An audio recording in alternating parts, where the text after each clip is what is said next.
One man's decision has led to all of the death and destruction that we're seeing right now playing out on the streets of Ukraine. The entire world right now has been impacted by Russian President Vladimir Putin's decision and declaration of war. He called it demilitarization. He called it denazification. And since then, you've seen many analyses to try and understand why Putin took this step. Is it about power for himself? Is it about Russia? Or is it about the West? We decode Putin's journey in our next report. In Moscow, the hammer and sickle is lowered for the last time, and an era comes to an end.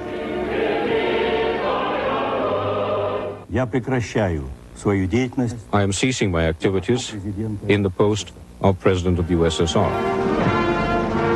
The year was 1991, and on the day of Christmas, Mikhail Gorbachev, the last leader of the Soviet Union, announced that the USSR had ceased to be. Weeks later, Lieutenant Colonel Vladimir Putin had quit the now defunct and one-time dreaded KGB and was on his way to St. Petersburg. His world lay shattered around him. His future looked bleak. Клянусь, при осуществлении полномочий президента Российской Федерации. Decades later, as the president of the Russian Federation, he would call the Soviet collapse the greatest geopolitical catastrophe of the 20th century.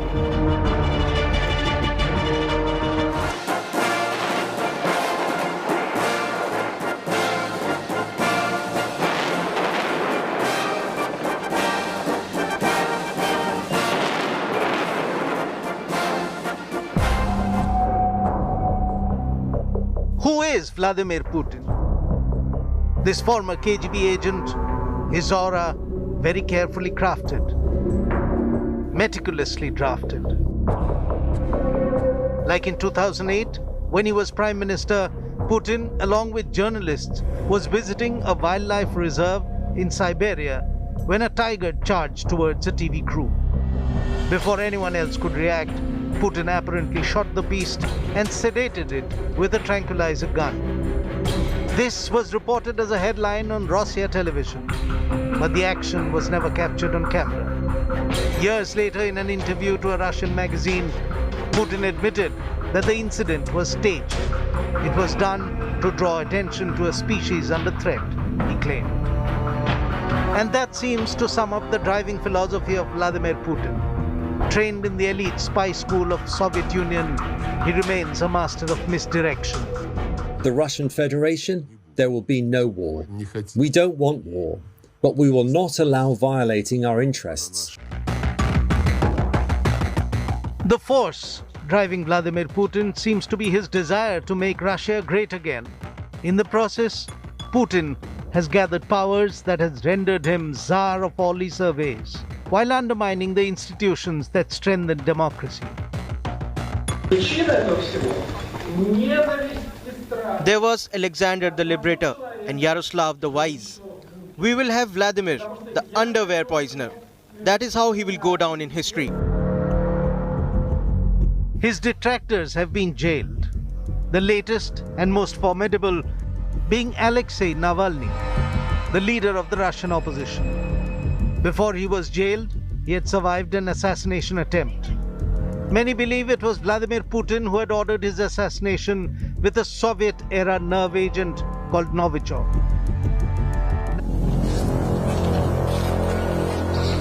"30 years ago, when Ukraine declared its independence, it had the third biggest pile of nuclear weaponry in the world. That was its share of the nuclear arsenal of the Soviet Union.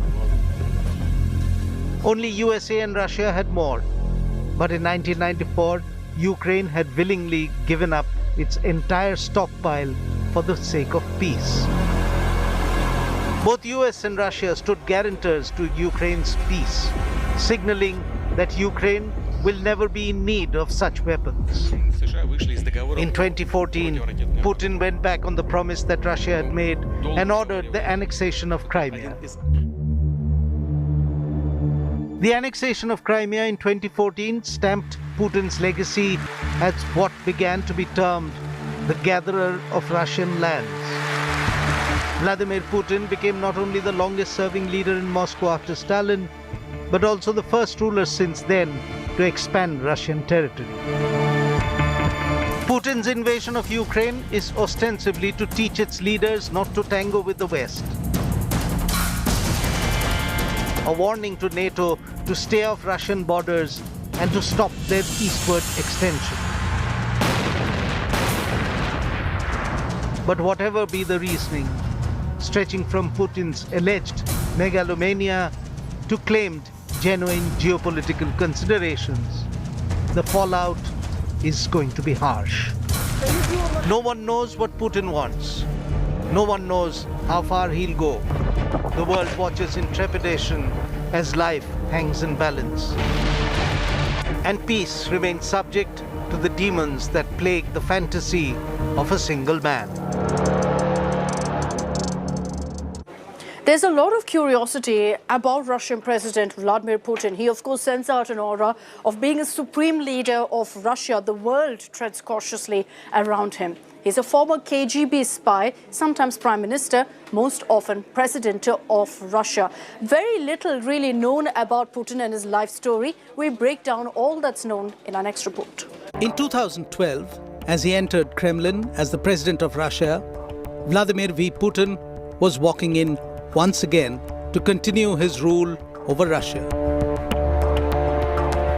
Despite allegations of electoral fraud, Putin was taking over the helms for the third time. As I fulfill the duties of the President of the Russian Federation,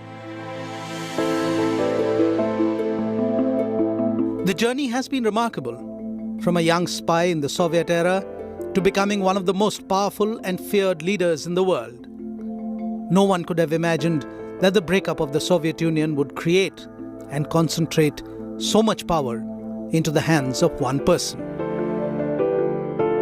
It is almost as if a Tsar has been reborn in Russia.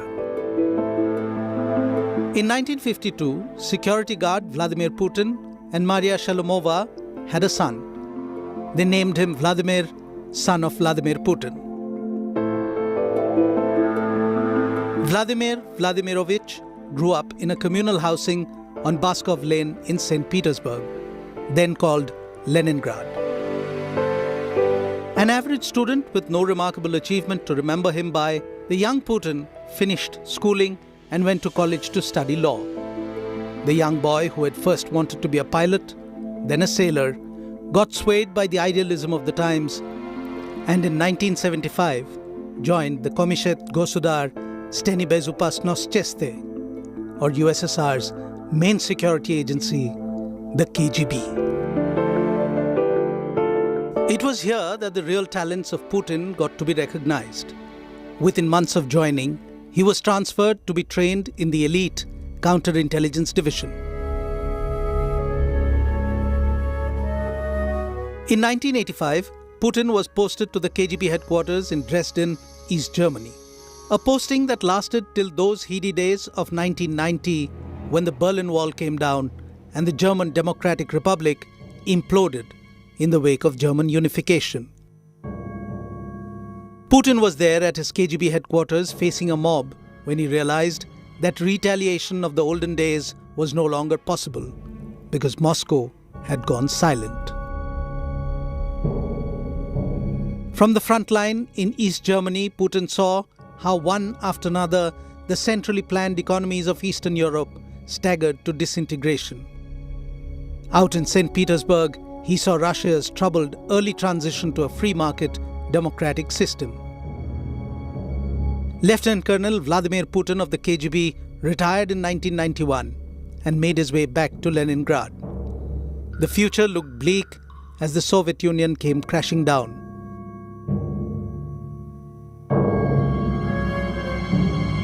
Putin considered himself lucky when he found work at Leningrad University. He was planning to do his PhD.